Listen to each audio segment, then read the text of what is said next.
Hello guys, ito naman tayo ngayon. Gagawa tayo ng panibagong tutorial kung tips or pamamaraan kung paano natin matatanggal yung mga copyright video natin sa ating alerts. Ito, ituturo ko sa inyo. Ganito ang ating gagawin guys. Pero dapat hindi na-delete yung mga video nyo sa wall nyo. Ito, ituro ko sa inyo kung paano ang gagawin para mawala na ito. Kasi hindi natin na-erase sa yung mga copyright issue natin, hindi natin na-erase sa nadi-delete sa alert. May ibang way pero medyo matagal. Kailangan mo pang search. Ito, madali lang to guys. Para mawala. Automatic mawawala na yung mga copyright issue natin na yan. Ito guys, punta kayo sa profile nyo, then scroll up nyo, hanapin nyo yung mga video nyo na pinost sa wall nyo. Then after nyo makita yun, kung video, kung last year man yan, or ito lang 2023, kailangan nyo guys na dun mismo, yung wall nyo, sa wall nyo, yung pinost mo talaga na video dun. Makita mo yon. Then mayroon tatlong linya. Pag nakita mo na yun dyan, may tatlong linya dyan sa taas. Pindutin mo yon. Tapos lalabas na dun yung may lalabas na edit post. I-edit mo siya. Then gawin mo, mag-upload ka ng panibagong video. Pag na-upload mo, pwedeng same video guys. Pero pag same video na i-upload mo, dapat wala ng music. Kasi yung issue natin copyright. Original video na yung i-upload mo or gawin mong voice over na lang. I-mute mo yung pinaka-music kung gusto mong pareho. Then pwede naman din ibang video yung i-upload mo. After mong ma-upload yung bagong video, wag mo munang i-resend yung dati.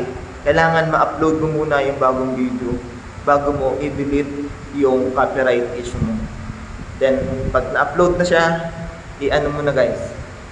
I-ano na natin. I-delete mo na yung copyright video mo.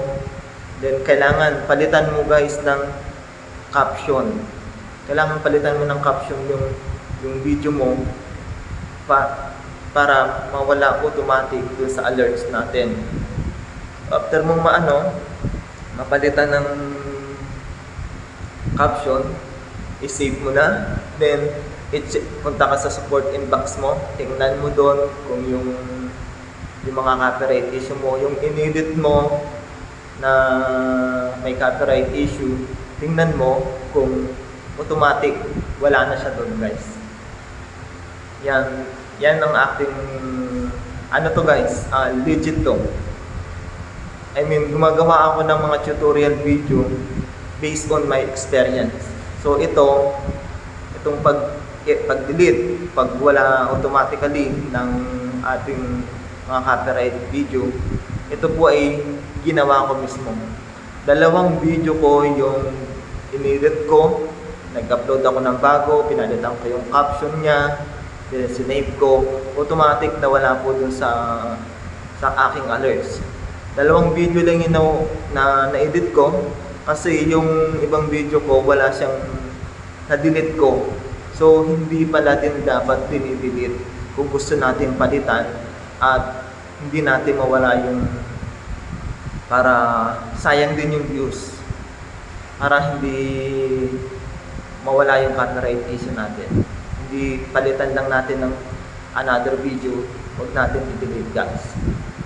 Tapos palitan ng caption, mawawala na automatically. So yun naman po ang ating tips ngayon, pamamaraan kung paano mawawala automatically ang ating mga copyright issue na video sa ating alerts.